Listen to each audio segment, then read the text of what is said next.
بسم الحمد لله رب العالمين، والصلاة والسلام على سيد الأنبياء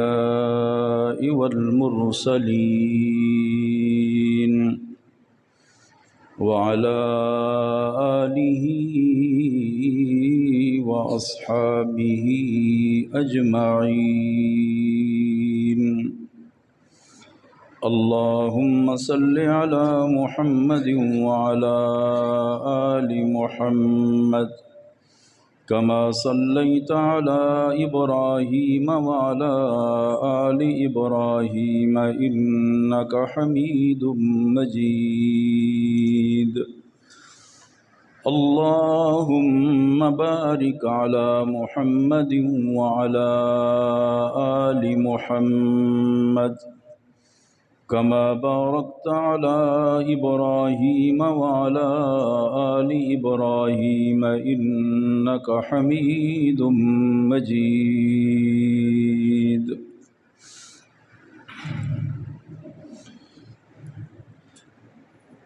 معزز حاضرین،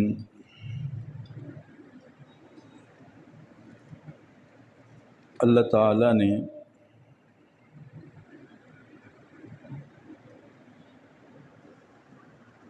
انسانوں کی رہنمائی کے لیے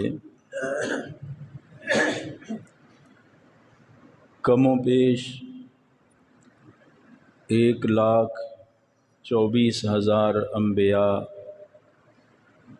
دنیا میں مبعوث فرمائے، لیکن اللہ نے ان میں سے ایک ہستی ایسی بھیجی جس میں آدم کی الف سے لے کر عیسیٰ کی یا تک تمام کمالات جمع فرما دی. آدم الف سے عیسیٰ کے آخر میں یا ہے. آدم اول نبی ہیں، عیسیٰ انبیاء میں آخر میں، پھر جناب محمد الرسول اللہ صلی اللہ علیہ وسلم تشریف لائے. تو خلاصہ نکالیں تو یہ نکلتا ہے آدم کی الف سے لے کر عیسیٰ کی یا تک تمام کمالات اللہ نے جس ہستی میں جمع فرمائے انہیں محمد الرسول اللہ کہتے ہیں صلی اللہ علیہ وسلم. یہ صرف میں اپنی طرف سے نہیں کہہ رہا، حضرت حسان نے یہی فرمایا تھا، وَلِكُلِّ نَبِيٍّ فِي الْأَنَامِ فَضِيلَةٌ وَجُمْلَتُهَا مَجْمُوعَةٌ لِمُحَمَّدٍ، کہ اللہ نے ہر نبی کو کمالات عطا فرمائے اور جس ہستی کو تمام نبیوں کے کمالات اکٹھے عطا فرمائے وہ آمنہ کے لال ہیں. اور پھر صرف یہ نہیں بلکہ اللہ تعالیٰ کے پیارے حبیب نے خود فرمایا، اُوتِیتُ عُلُومَ الْأَوَّلِينَ وَالْآخِرِينَ. اللہ نے تمام انبیاء پہلے پچھلے جتنے بھی گزرے ہیں اللہ نے تمام کے علوم مجھے عطا فرما دی، مجھے عطا فرمائے. تو آپ ذرا تصور کریں کہ اللہ نے تمام انبیاء کے کمالات بھی ہمارے نبی کو عطا فرمائے اور تمام نبیوں کے علوم اللہ نے ہمارے نبی کو عطا فرمائے، اور ان کی شان اور عظمت کا پھر کیا کہنا. اس لیے تو حضرت جبرائیل علیہ السلام نے فرمایا تھا، کلکت مشارق الارض ومغاربها لم ار احدا احسن اجمل افضل من محمد صلی اللہ علیہ وسلم. میں آدم تا عیسیٰ علیہم السلام تمام انبیاء پر وہی لے کے آیا، اللہ کا پیغام لے کے آیا، میری ڈیوٹی تھی. لیکن حضرت جبرائیل علیہ السلام فرماتے ہیں کہ میں نے لم ارا احدا احسن اجمل افضل من محمد صلی اللہ علیہ وسلم. آپ جیسا حسین، آپ جیسا جمیل اور آپ جیسا کامل میں نے کسی کو نہیں دیکھا. آپ ذرا تصور کریں، حضرت جبرائیل علیہ السلام کی گواہی تو سب سے زیادہ معتبر ہے، کیونکہ انہوں نے تمام انبیاء کو دیکھا تھا، ان کی طرف پیغام لائے تھے، اور وہ فرماتے ہیں کہ ایسا نہیں آفاق کہا گردید ام مہرے بتا ورزید ام بسیار خوبا ہما دید ام ولیکن تو چیزیں دیگریس، جہاں کے سارے کمالات ایک تجھ میں ہیں، تیرے کمالات کسی میں نہیں مگر دو چار، حسن یوسف دم عیسیٰ ید بیضا داری آنچ خوبا ہما دارند تو تنہا داری۔ آپ جیسے کمالات تو پھر کسی کے پاس ہے ہی نہیں۔ وہ ہستی تشریف لائی ربیع الاول کے مہینے میں، سبحان اللہ، وہ پہلی بہار بن کے آئے، صحن چمن کو اپنی بہاروں پہ ناز تھا، وہ آئے تو ساری بہاروں پہ چھا گئے، ہر ایک کو اپنی بہار کو اپنے اپنے اوپر ناز تھا۔ لیکن میرے نبی مولانا مناظر حسن گیلانی نے بڑی خوبصورت بات فرمائی، یوں آنے کو تو سب آئے لیکن جانے کے لیے آئے، وہ آئے تو آنے کے لیے آئے۔ آپ کا زمانہ جب شروع ہوتا ہے تو ختم ہونے والا نہیں ہے، آپ کی نبوت جب شروع ہوتی ہے تو ختم ہونے والی نہیں ہے، بلکہ ختم نبوت کا تاج ہمارے نبی کے سر پہ رکھا گیا۔ تو اس لیے فرمایا یوں آنے کو تو سب آئے، ہر ایک اپنی شان سے آیا نبی، لیکن جانے کے لیے آئے، آپ آئے تو آنے کے لیے آئے۔ تو آپ کا زمانہ، آپ کا چرچا، آپ کا نام، آپ کا قرآن، آپ کا طریقہ، آپ کی سنت، آپ کا اسوہ، یہ قیامت تک جاری اور ساری رہے گا۔ تو یہ ہمارے نبی صلی اللہ علیہ وسلم کی عظمت اور شان ہے۔ اور بڑی خوبصورت بات کہی گئی کہ وہی یونان کہلاتا تھا جو تہذیب کی دنیا، وہی تھا آج تخریب کی دنیا، افلاطوں کے خرد سقراط کی دانش تھا افسانہ، دنیا میں غرض چاروں سمت اندھیرا ہی اندھیرا تھا، نشان نور گم تھا، ظلمت کا بسیرا تھا، کہ دنیا کے افق پر دفعتاً سیلاب نور آیا، حقیقت کی خبر دینے بشیر آیا، نذیر آیا، شہنشاہی نے جس کے پاؤں چومے وہ فقیر آیا، اللہ اکبر، صحاب رحم بن کر رحمت للعالمین آیا، مبارک ہو زمانے کو کہ ختم المرسلین آیا۔ ہمارے نبی صلی اللہ علیہ وسلم تشریف لائے تو سبحان اللہ، پہلے دنیا افلاطون کے تذکرے کرتی تھی، سقراط کے تذکرے تھے، ہر ایک کا اپنے اپنی جگہ پر نام تھا، کسی کا کسی جگہ پہ نام تھا، لیکن جب میرے نبی آئے نا تو پھر لکھنے والے مجبور ہو جاتے ہیں کہ آپ جیسا تو کوئی آیا ہی نہیں ہے، آپ جیسا کیسے آتا، رب نے بنایا ہی نہیں ہے، جب بنایا نہیں تو کیسے آئے دنیا میں؟ تو ہمارے نبی تشریف لائے، اور آئے اس وقت جب انسانیت کو سب سے زیادہ ضرورت تھی کہ آپ تشریف لائے، اس وقت آپ تشریف لائے کہ جب انسانیت کو سب سے زیادہ ضرورت تھی، کہ انسانیت اتنی دور جا چکی تھی، انسانیت وہاں تک پہنچ چکی تھی جہاں تک ایک حد ہوتی ہے ظلم کی، ایک حد ہوتی ہے ناانصافی کی، ہر لحاظ سے وہ حدیں کراس کر چکے تھے، عقائد کو دیکھے تو حد کراس، عبادات کو دیکھے تو حد کراس، اخلاقیات کو دیکھو، اقتصادیات کو دیکھو، معاملات کو دیکھو، خاندانی سسٹم کو دیکھو، معاشرتی نظام کو دیکھو، ہر جگہ پر وہ انسانیت بہت دور جا چکی تھی۔ اور آپ صلی اللہ علیہ وسلم جب تشریف لائے تو اس انسانیت کو آپ نے کیسے نکالا، اور اللہ تعالیٰ نے قرآن پاک میں اس کے تذکرے فرمائے کہ انسانیت کہاں کھڑی تھی۔ اور آپ صلی اللہ علیہ وسلم جب تشریف لائے تو اللہ کے نبی صلی اللہ علیہ وسلم نے انسانیت کو پھر وہ پیغام دیا، وہ سسٹم دیا کہ اللہ سے ایک تو رشتہ ان کا جوڑ دیا جو ٹوٹ چکا تھا، عقائد و عبادات میں جو خرابیاں تھیں اللہ کے نبی نے ان کی اصلاح فرمائی، پھر معاملات میں جو خرابیاں تھیں ان کی اصلاح فرمائی، اقتصادیات میں جو خرابیاں تھیں ان کی، اور معیشت میں جو سسٹم خرابی تھی اس کو ٹھیک کر فرمایا، خاندانی سسٹم کو، طبقاتی تقسیم کو میرے نبی نے صحیح فرمایا، اور ان کی تقسیموں کو رد فرما کے میرے نبی نے وحدت کا پیغام دیا، اتفاق کا پیغام دیا، اتحاد کا پیغام دیا، اور ایک ہونے کا امت کو پیغام دیا، اور یہ پیغام دیا کہ اگر تو نے کلمہ پڑھ لیا ہے تو تیرا دو جسم نہیں ہے بلکہ پوری انسانیت جو ہے ایک جسم کی مانند ہے، المسلم کجسد واحد، پھر ہر مسلمان جو ہے ایک جسم کی مانند ہے۔ یہ میرے نبی نے انسانیت کو درس دیا، یہ خوبصورت درس دیا، سبق دیا۔ اور پہلے کہاں کھڑے تھے؟ قرآن پاک میں ان کے تذکرے فرمائے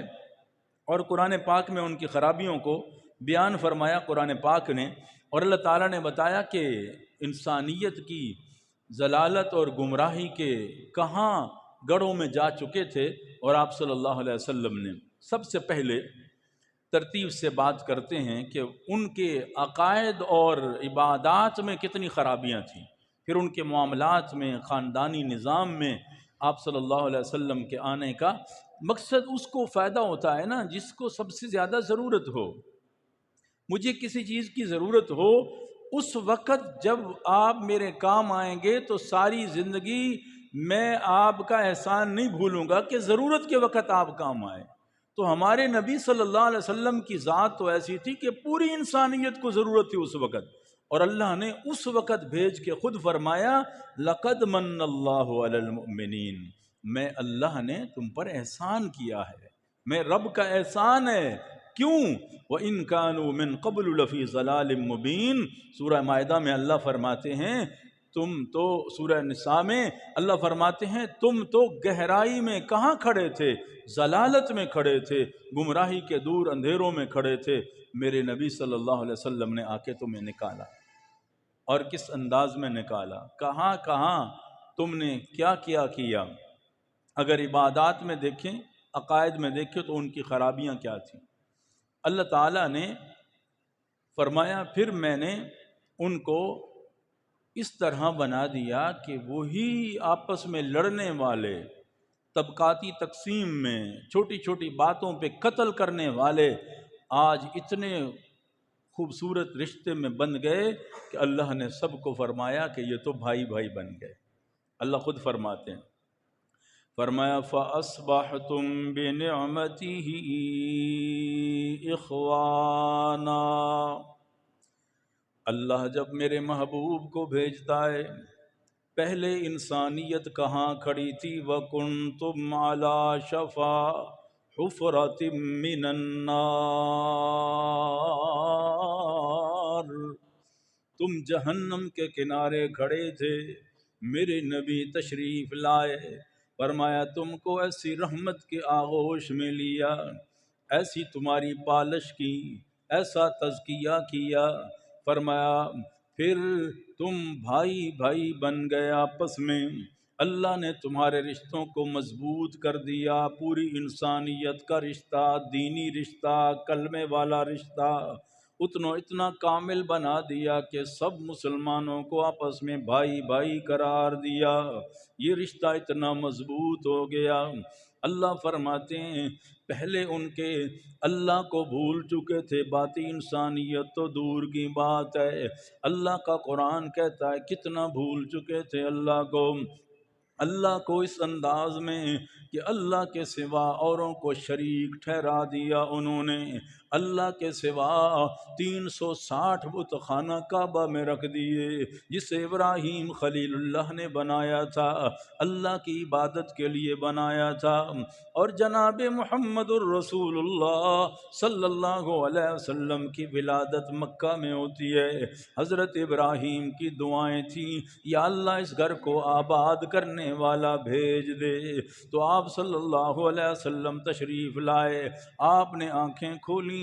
تو خانہ کعبہ میں آپ ذرا دیکھیں 360 بت رکھے ہیں، اور پہلا بت جو حبل ہے جسے عمر ابن لہی لے کے آیا، جس کے بارے میں میرے نبی نے فرمایا اول من بدل دینہ عمر ابن لہی، میرے نبی نے فرمایا جو عرب والوں کا سردار تھا عمر ابن لہی، اس نے سب سے پہلے دین کو بدل دیا، بت پرستی کو رواج دیا، اس نے یمن سے ایک بڑا بت حبل لے کے آیا جسے بتوں کا باپ کہتے تھے، پھر سارے بت بنا دیے، اپنے اپنے قبیلے کا بت بنا کے 360 بیت اللہ کے اندر رکھ دیے، تو اللہ فرماتے ہیں انہوں نے یہ بت رکھ کے کیا کہنے لگے، پھر اللہ کے ساتھ ان کو بھی پکارنے لگے، اللہ کے ساتھ بھی ان کو معبود ماننے لگے، اللہ کے ساتھ بھی ان کو سفارشی ماننے لگے۔ اللہ کا قرآن کہتا ہے سورہ یونس آیت نمبر 18 میں وَيَعْبُدُونَ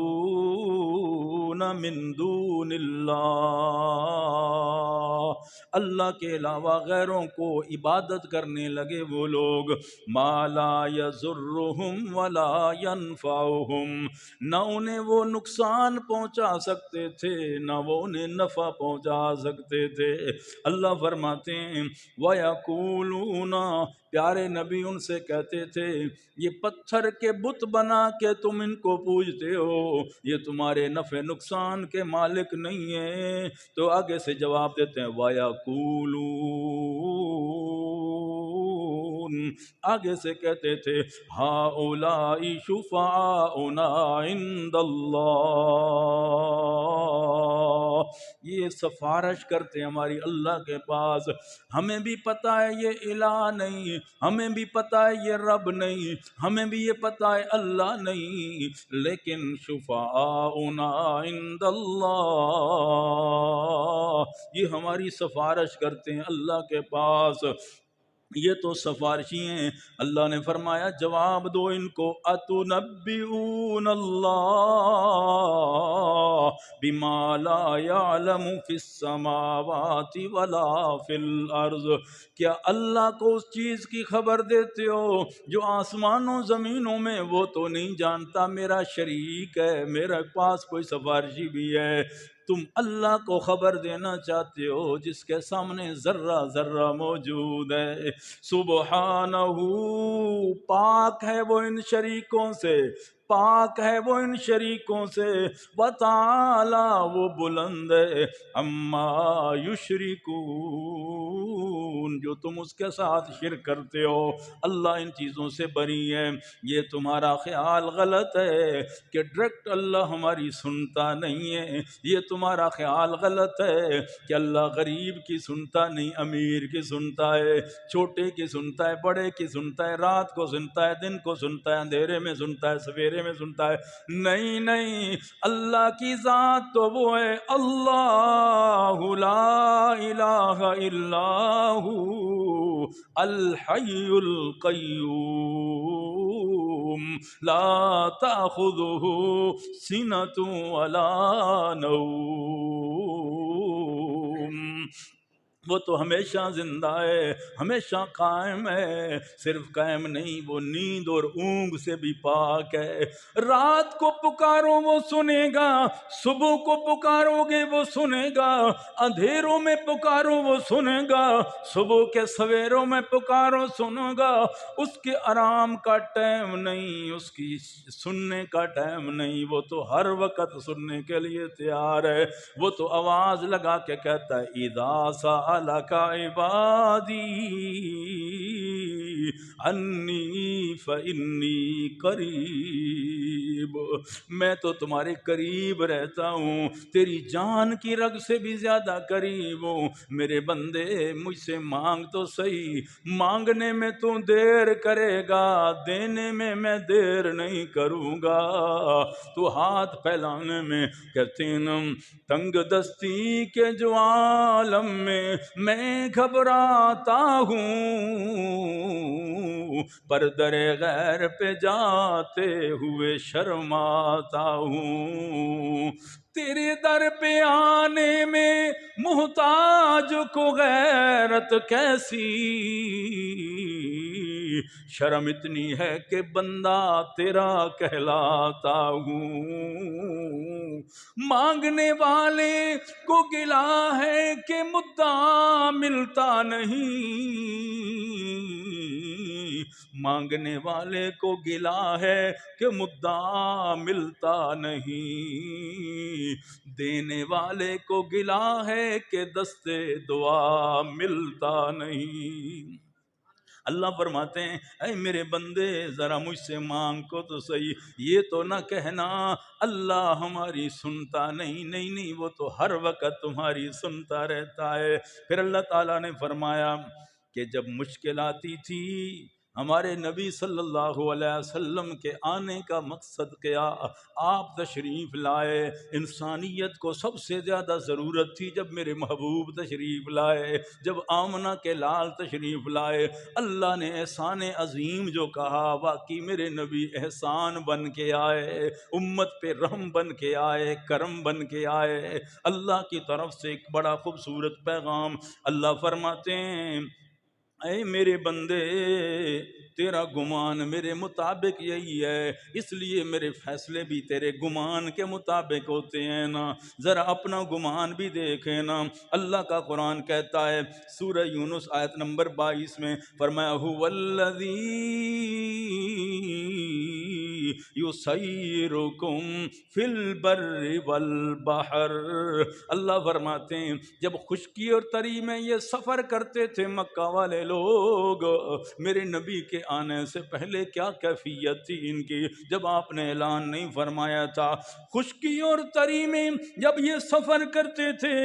حتی اذا کنتم فی الفلک، جب یہ کشتی میں ہوتے تھے، وجرین بہم بریح طیبہ، اس کشتی کے اندر سفر میں ہوتے، ہوائیں بڑی تر و تازہ چلتی تھی، بڑی پاکیزہ میٹھی میٹھی ٹھنڈی ٹھنڈی ہوائیں چلتی تھی، نرم نرم ہوائیں چلتی تھی، وَفَرِحُوا بِهَا، بڑے خوش ہوتے تھے اس میں بیٹھے یہ سوار، بڑے خوش ہوتے تھے، جاءتها ریح عاصف، اچانک پھر آ جاتی ہے ایک ہوا مخالف، تند جکھڑ کی صورت میں عاصف، طوفان آ جاتا ہے، وجاءہم الموج من کل مکان، ان کی کشتی کو موجیں تھپیڑے مارنا شروع کر دیتی ہیں، موجیں مخالف آتی ہیں، ٹکراتی ہیں ان کی کشتی اور جہاز کے ساتھ، کبھی ادھر جا رہے ہیں کبھی ادھر جا رہے ہیں، اب جان جانے کا خطرہ ہے، کشتی ڈوبنے کا خطرہ ہے، تو پھر وَظَنُّوا أَنَّهُمْ أُحِيطَ بِهِمْ،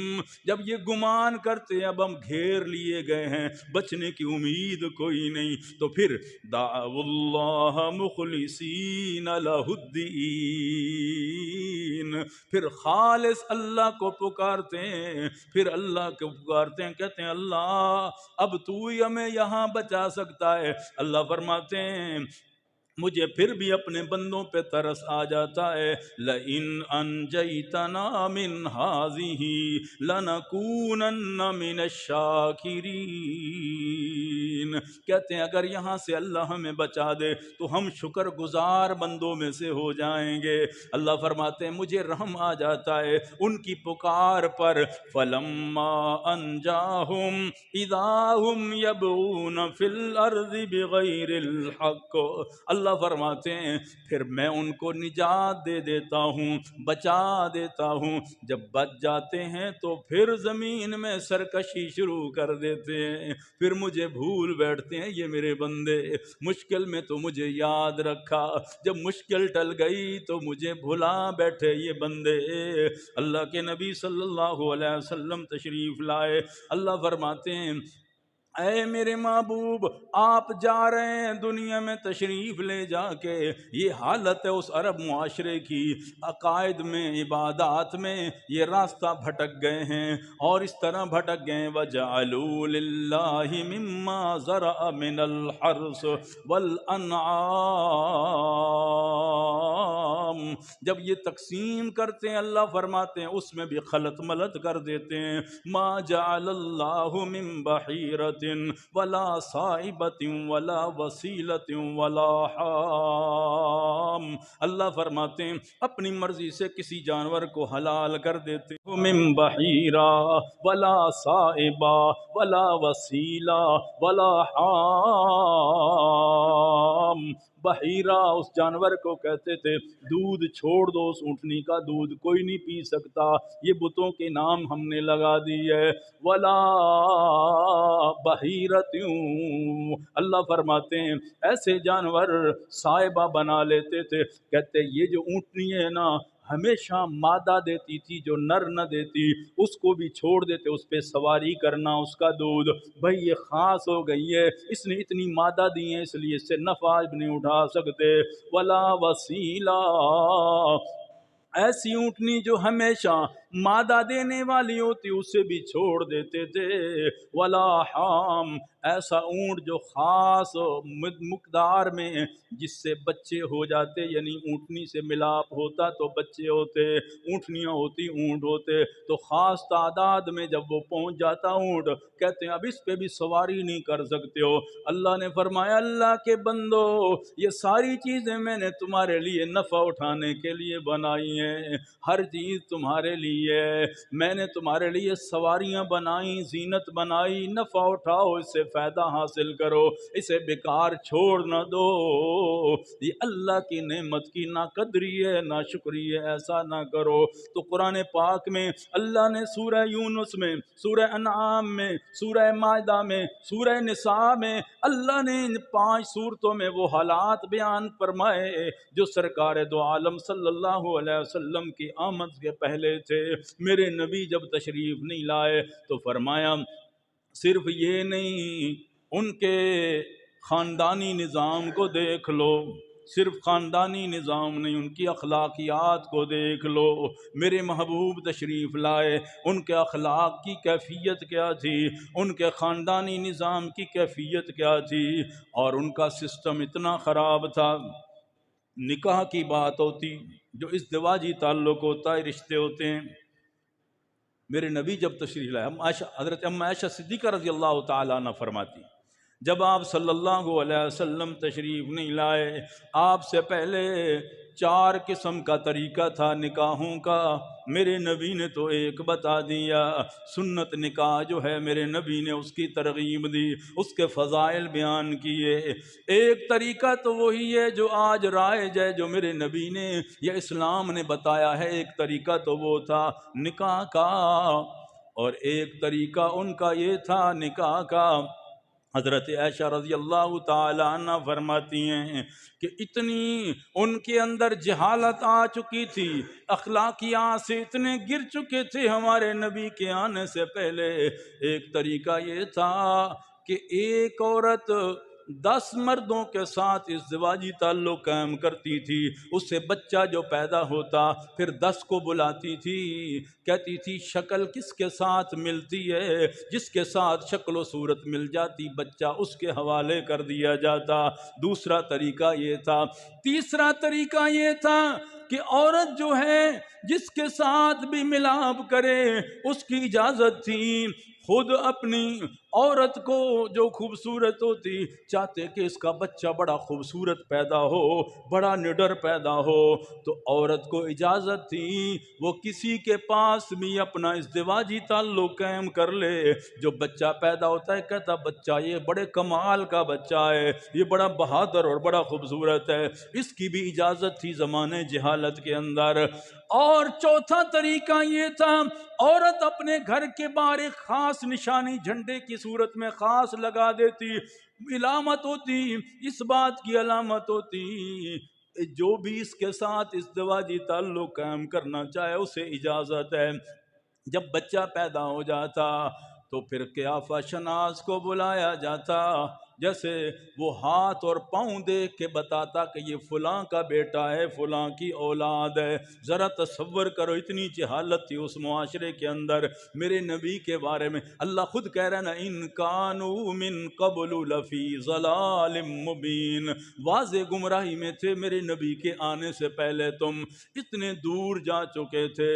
بیٹوں کو مار دیتے کہ یہ اب کیسے ان کو کھلائیں گے، کیسے پلائیں گے، مختلف انداز میں ان کے طریقے تھے بیٹوں کو راستے سے ہٹانے کا، اور بیٹیوں کو زندہ زمین میں دفن کر دیتے غیرت کے نام پر کہ ہماری غیرت گوارا نہیں کرتی ہماری بیٹی کسی کے گھر چلی جائے، یہ ہماری غیرت کے خلاف ہے۔ ذرا تصور کرو اس طرح کی جہالت کا معاشرہ تھا۔ اللہ کا قرآن کہتا ہے وَإِذَا بُشِّرَ أَحَدُهُمْ بِالْأُنثَىٰ ظَلَّ وَجْهُهُ مُسْوَدًّا وَهُوَ كَظِيمٌ، اولاد کو ان کی پرواہ نہیں ہوتی تھی، بچوں پر ظلم و زیادتی اس انداز میں وہ لوگ کرتے تھے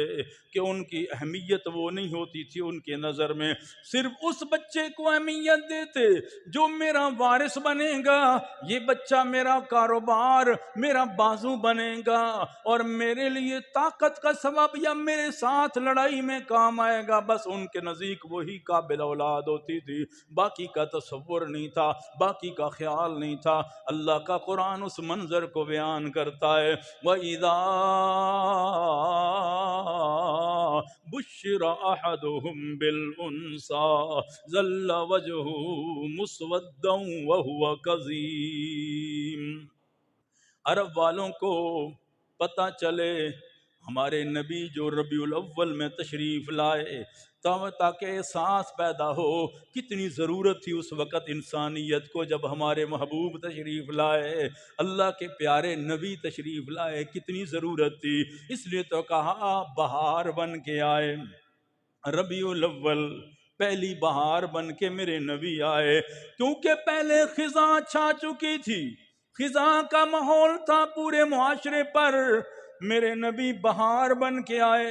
آپ جانتے ہیں نا جب خزاں ہوتی ہے درختوں کے پتے جھڑ جاتے ہیں، ہر طرف سبزہ ختم ہو جاتا ہے، خزاں ہی خزاں چھا جاتی ہے، جب بہار آتی ہے تو وہ دو کام کرتی ہے، پہلے جو سوکھے پتے ہوتے ہیں درختوں پر ان کو گرا دیتی ہے، صاف کر دیتی ہے، پھر دوسرا کام ہے نئے شگوفے، نئے پتے، نئے پھل، نئے پھول آتے ہیں، ہر طرف سبزہ چھا جاتا ہے۔ میرے نبی نے آنے کے ساتھ پہلے معاشرے کی برائیوں کو صاف کیا، پھر بہار بن کے میرے نبی تشریف لائے۔ ذرا تصور تو کرو مسلمان بھائیوں، میرے نبی نے بچوں کو اہمیت کیا دی، بچوں کے ساتھ میرے نبی کا معاملہ کیسے تھا، احادیث اٹھا کے دیکھیں، جب کسی کے گھر بیٹا پیدا ہوتا، بیٹی پیدا ہوتی، میرے نبی کے پاس تشریف لاتے، یا رسول اللہ صلی اللہ علیہ وسلم آپ گھٹی بھی دیں، اللہ کے نبی صلی اللہ علیہ وسلم تھوڑی سی کھجور چبا کر، میرے نبی جس کے ساتھ میرے نبی کا لعاب بھی شامل ہو جاتا، پھر اس بچے کو گھٹی دے دیا کرتے تھے، برکت کی دعا میرے نبی اس کے لیے کر دیا کرتے تھے، یہ معمول تھا صحابہ کرام کا، اللہ کے نبی کے پاس لاتے تھے، سرکار دو عالم صلی اللہ علیہ وسلم دعائیں بھی کرواتے، اس لیے کہتے ہیں گھٹی کا بڑا اثر ہوتا ہے، گھٹی کسی نیک آدمی سے دلوانی چاہیے، گھٹی کا بھی اثر ہوتا ہے اولاد میں، بچوں کے اندر، تو سرکار دو عالم صلی اللہ علیہ وسلم کے پاس صحابہ لاتے تھے اپنے بچوں کو، اس انداز میں میرے نبی، کبھی کبھی آپ کے پاس بچہ آتا آپ گود میں بٹھا دیتے تھے، اور پڑھ کے دیکھیں حدیث مبارکہ سیرت طیبہ میں ایسے بچے آپ کو ملیں گے جنہوں نے میرے نبی کی گود میں پیشاب کر، جیسے بچے اٹھاؤ نا، چھوٹا بچہ تو پیشاب کر دیتا ہے، چھوٹا پیشاب کر دیتا ہے بچہ، لیکن میرے نبی نے کبھی غصہ نہیں فرمایا، آپ نے اپنے کپڑوں کو صاف کروا دیا، چہرے پہ بل بھی نہیں آنے دیا کہ بچے نے پیشاب کیوں کر دیا، یہ درس دیا میرے نبی نے، سبق دیا انسانیت کو، پیغام دیا انسانیت کی کہ بچوں کی کیا اہمیت ہوتی ہے، بچوں کے ساتھ کیسے پیار کیا جاتا ہے، غصہ نہیں کیا جاتا جو معصوم ہوتے ہیں۔ آپ ذرا تصور کریں، سرکار دو عالم صلی اللہ علیہ وسلم بیٹیوں سے بہت زیادہ پیار کیا کرتے تھے، اللہ کے نبی صلی اللہ علیہ وسلم بچیوں سے بڑا پیار کرتے، کیونکہ عرب کے معاشرے میں یہ تھا، اللہ اکبر، جب بیٹی پیدا ہوتی اللہ کا قرآن کہتا ہے ان کے چہرے سیاہ ہو جاتے تھے، ان کے چہرے سیاہ ہو جاتے تھے، خوشی نہیں کرتے تھے جیسے بیٹیوں پہ کرتے ہیں۔ آج ہمارے معاشرے میں یہ رسم بھی چل پڑی، اللہ معاف کرے، بیٹے پر تو بڑیاں خوشیاں مناتے ہیں، بیٹی پر کوئی خوشی نہیں ہے، بیٹی پر کوئی مٹھائی تقسیم نہیں ہے، بیٹی پر کوئی مبارکبادی نہیں ہے، صرف بیٹوں پر، حتیٰ کہ آپ سنتے رہتے ہیں، معاشرے میں رہتے ہیں، ملتے جلتے رہتے ہیں، اخبارات خبریں سنتے ہیں، آپ نے یہ تو بار بار سنا ہوگا فلاں عورت کو طلاق مل گئی کہ اس کو بیٹا کیوں نہیں ہوا، بیٹیاں ہی بیٹیاں بیٹیاں ہوئیں۔ یہ تو آپ سنتے رہتے ہیں، تانے تو ہر وقت ملتے ہیں، بیٹا نہیں ہو رہا، میرا وارث نہیں آ رہا۔ او اللہ کے بندے، کیا پتہ اللہ بیٹا اولاد دے، معذور پیدا کر دے، پھر تو کیا کرے گا؟ اگر اللہ تجھے بیٹا دے دے، آنکھوں سے محروم کر دے، پھر تو کیا کرے گا؟ ایسا نہ کیا کر۔ اللہ کی نعمت ہے بیٹا، اللہ کی رحمت ہے بیٹی، نعمت پہ بھی خوش ہویا کر، رحمت پہ بھی خوش ہویا کر۔ دونوں اللہ کی قیمتی چیزیں ہیں جو اللہ نے تمہیں عطا فرما دی۔ میرے نبی کو 4 بیٹیاں دے کے رحمت سے نواز دیا۔ اللہ اکبر۔ آپ صلی اللہ علیہ وسلم کے پاس جب خبر آتی کہ اس طرح کسی نے بیٹی کے ساتھ بیٹے سے فرق کر دیا، صحابی رسول بیٹا آیا، بٹھایا اپنی گود میں، بڑا پیار کیا۔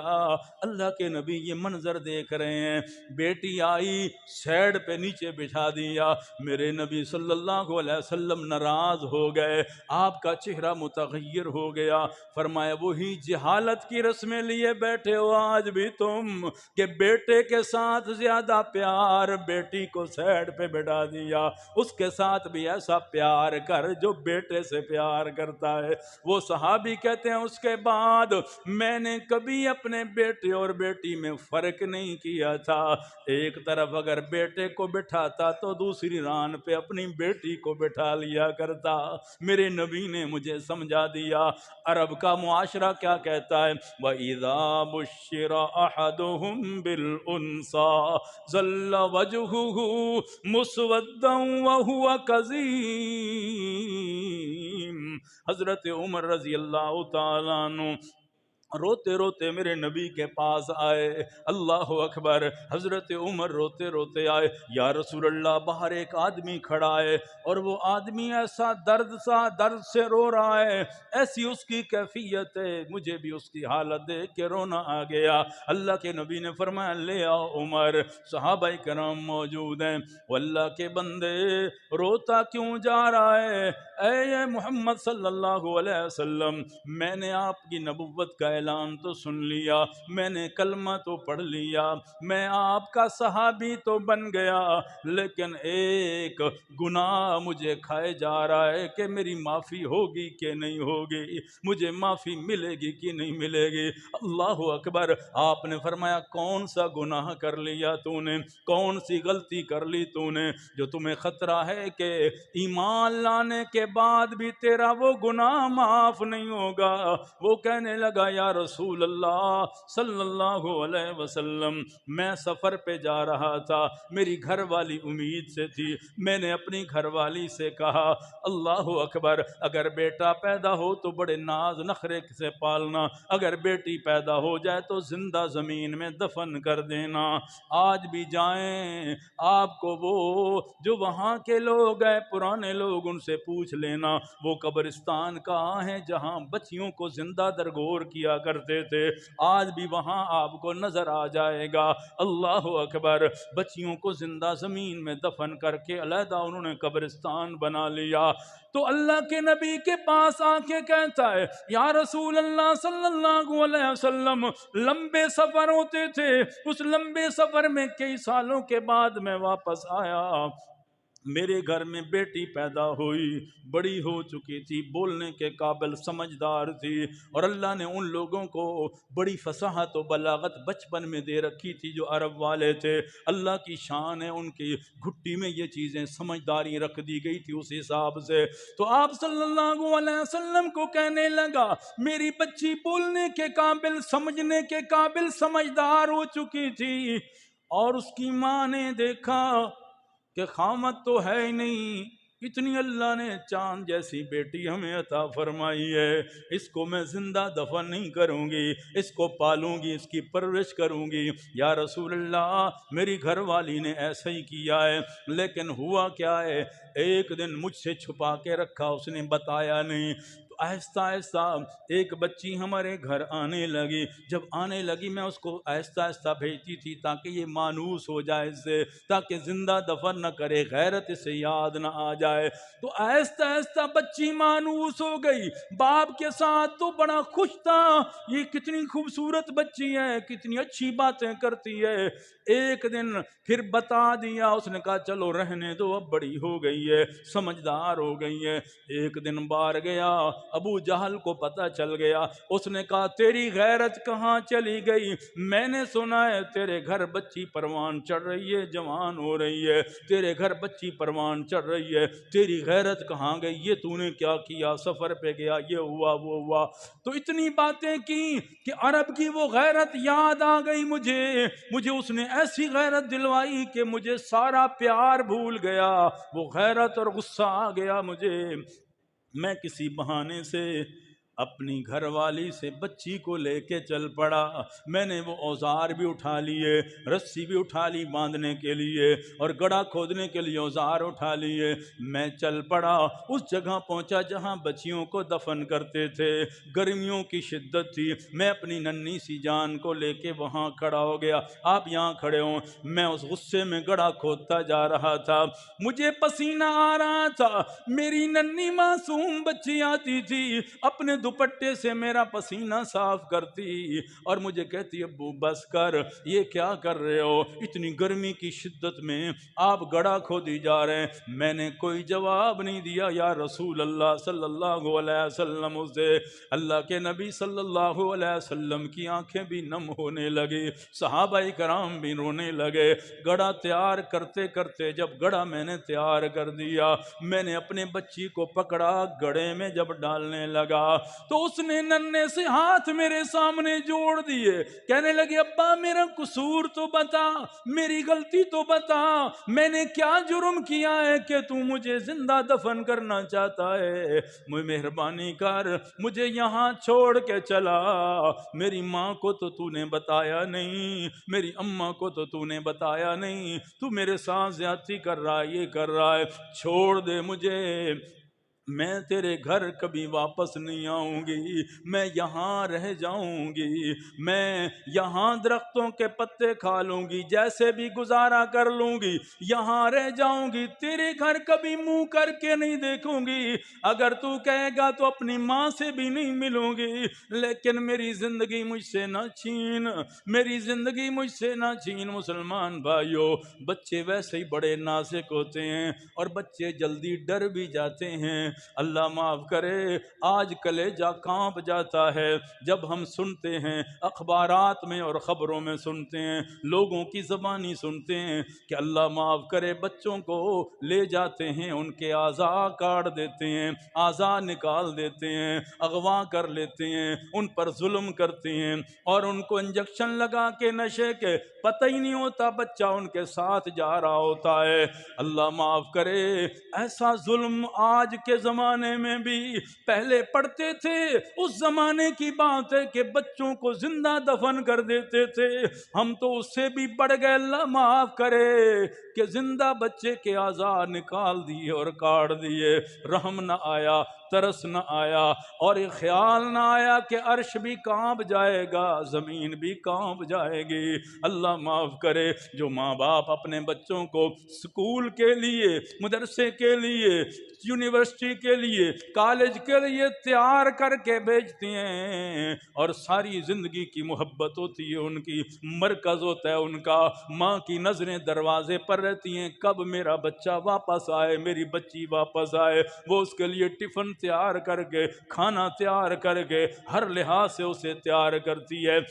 لیکن ہمارا معاشرہ کہاں چلا گیا؟ وہ بھی تو انسان ہے نا، انسانی شکل میں اللہ تعالیٰ نے ان کے دل اتنے سخت کر دیے کہ پتھر ہو گئے. وہاں بھی معصوم ننھی جان روتی ہے، تڑپتی ہے، ان کو خیال تک نہیں آتا.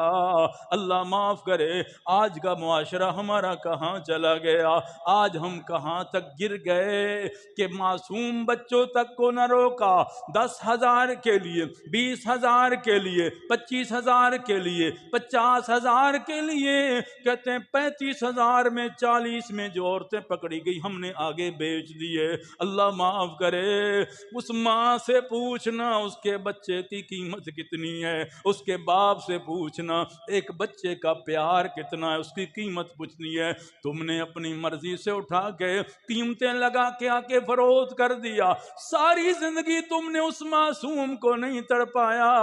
پیچھے 2 جانوں کو تم نے موت کے منہ اتار لیا۔ اس کی ماں بھی روزانہ مرتی اور جیتی ہے، جس کا بچہ اغوا ہو جائے، بچی چلی جائے تو وہ بیچاری تو انتظار میں رہتی ہے کب آئے ہماری اولاد، پتہ نہیں کس حال میں ہوں گے، کیسے ہوں گے۔ اللہ معاف کرے، ایسی کیفیت بن گئی۔ اس لیے مسلمان بھائیوں، ان چیزوں کو دیکھو، آج ہم اپنے نبی کی زندگی سے کتنے دور چلے گئے۔ پڑھو نا، پہلے حالات یہی تھے نا، اللہ کے نبی کے سامنے وہ بتا رہا تھا اور کہہ رہا تھا یا رسول اللہ، میری بچی میرے سامنے ہاتھ جوڑتی رہی اور مجھے منتیں کرتی رہی، چھوڑ دو مجھے، چھوڑ دو، گھر تیرے نہیں آؤں گی، لیکن مجھے ترس نہ آیا، میں نے سینے پہ پتھر رکھا، میں نے اسے بند کر دیا۔ یا رسول اللہ صلی اللہ علیہ وسلم، اس کے بعد آج تک کسی رات مجھے نیند نہیں آتی،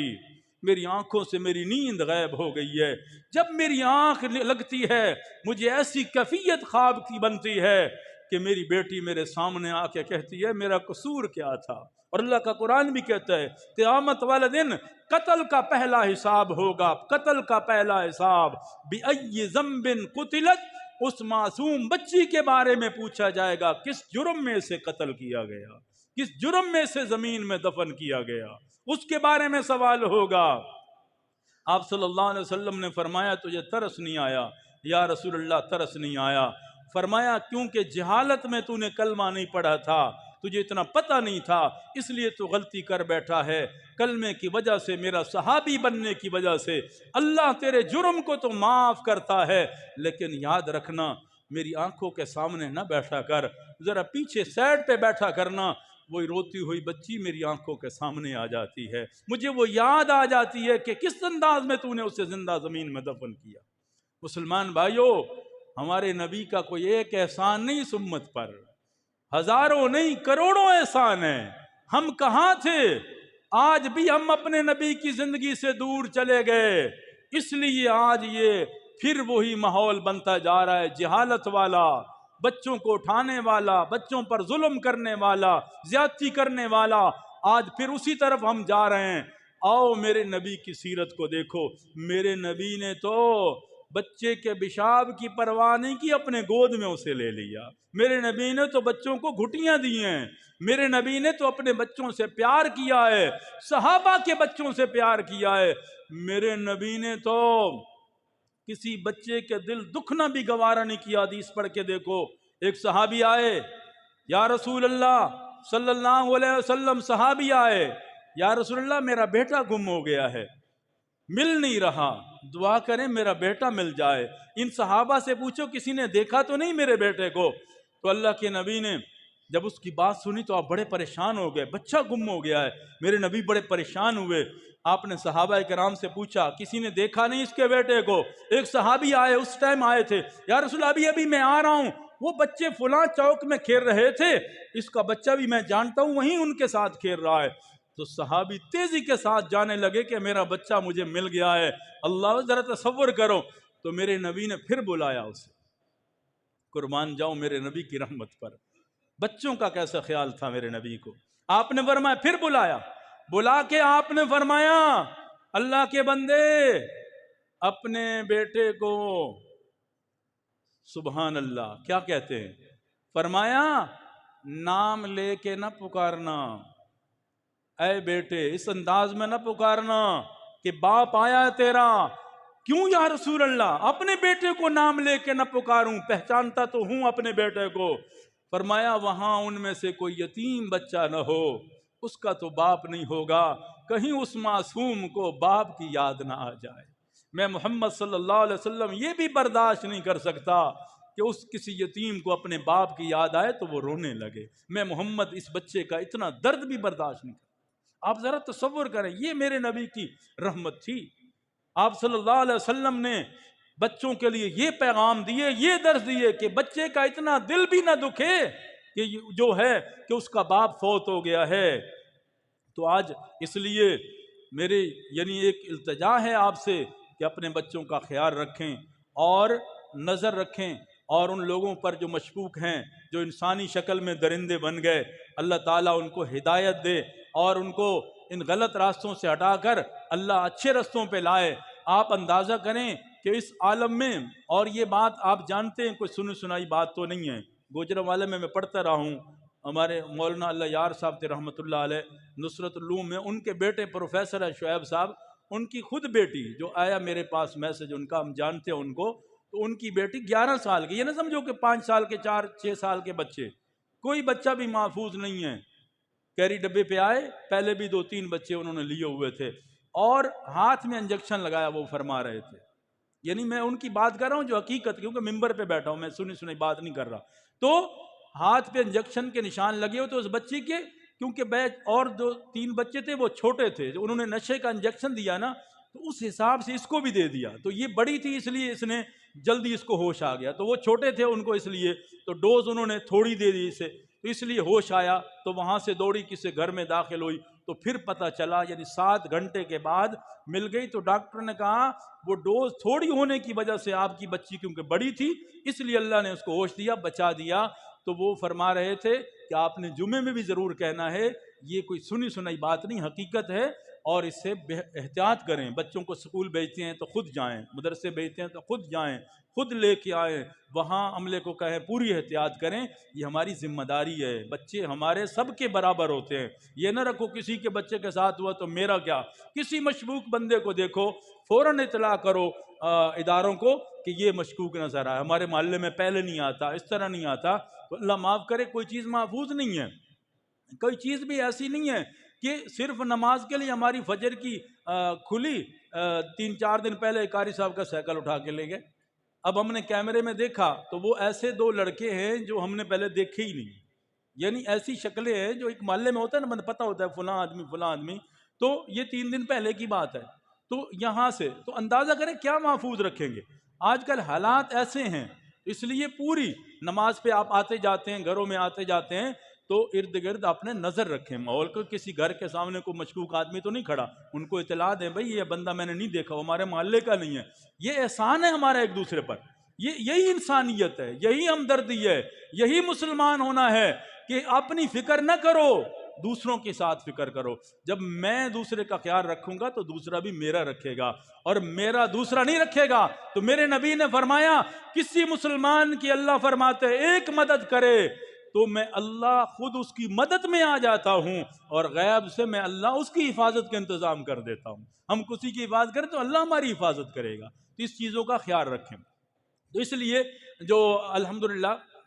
ربیع الاول کا چاند نظر آ گیا پہلا جمعہ ہے، تو اگلا جمعہ انشاءاللہ 10 ربیع الاول کا ہے، تو اس میں پوری آمد مصطفیٰ صلی اللہ علیہ وسلم پر آپ کی آمد کا جو خصوصی تذکرہ ہے انشاءاللہ 10 منٹ پہلے بیان شروع کریں گے،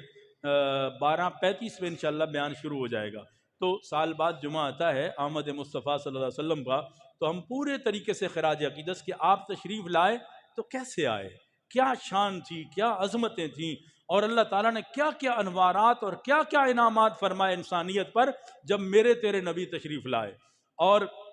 ایک گزارش اور بھی ہے کہ آپ جانتے ہیں کہ ہمارا جو بل آیا 1,17,000 کے قریب آیا، 3 بل جو ہیں ہمارے 1,17,000 کے قریب، تو 2 بل تو الحمدللہ تر گئے، ایک بل ابھی باقی ہے جو 85,000 والا بڑا بل ہے، تو اس کو ابھی جو ہے نا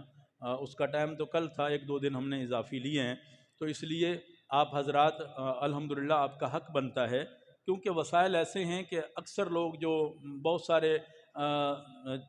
جن کے پاس کچھ اضافی پیسے الحمدللہ انہوں نے سیلاب والوں کی مدد کی، اس طرح بہت سارے وسائل تھے جو کرتے ہیں، اور مہنگائی بہت زیادہ ہے، اس لیے آپ حضرات جو ہے نا اس میں صرف یہ نہ دیکھو میرے اوپر ساریاں ذمہ داریاں نہ ڈالو، جمعہ بھی پڑھاؤں، مطالعہ بھی کروں، آپ کو اچھی اچھی باتیں بھی ساری میں 6 گھنٹے مطالعہ کر کے آپ کے لیے جمعے کا آدھا گھنٹے کا خطبہ تیار کر کے لاؤں، اور بل بھی میری ٹینشن ہو میں نے دینا ہے. تو اس لیے آپ لوگ تو ماشاءاللہ آپ چلے جاتے ہیں نا نماز پڑھ کے، تو اللہ جانتے ہیں بل بھی آپ جانیں کوئی ایسا امام بھی ہو، خطیب بھی ہو، انتظامات سنبھالنے والا ہو، تعمیرات بھی اس نے کروانی ہے، مسجد کو بھی دیکھنا ہے، یہ بھی دیکھنا ہے، وہ بھی دیکھنا ہے، 50 کام اس کے ذمے ڈال دو، اور سال بعد آج تو ایسے ہوا ہے. تو اس لیے بھائی آپ لوگ جو ہے نا اس کے ساتھ مل کے چلا کریں، کہ ایسا نہ ہو کہ میں کہوں بھائی مجھے تو الحمدللہ کہاں سے الحمدللہ آفریں آئی ہیں، فری میں جو جمعہ پڑھاؤں اور مزے سے ساری چیزیں کی. تو میں نے یہ سمجھا ہے اس لیے کہ اللہ کا گھر ہے، اس کو مل کے چلانا ہے. ہم تو اس کے اضافے کی سوچ رہے ہیں اور آپ لوگ بھاگ رہے چھوٹے چھوٹے بلوں سے، تو ایسا نہیں چلے گا. اس لیے ساری ذمہ داری مجھ پہ نہ ڈالیں، میں بھی اللہ کا کمزور بندہ ہوں، ٹھیک ہے نا. اور آپ ذرا تصور کریں 90 بچیوں کا کھانا الحمدللہ اللہ کے فضل و کرم سے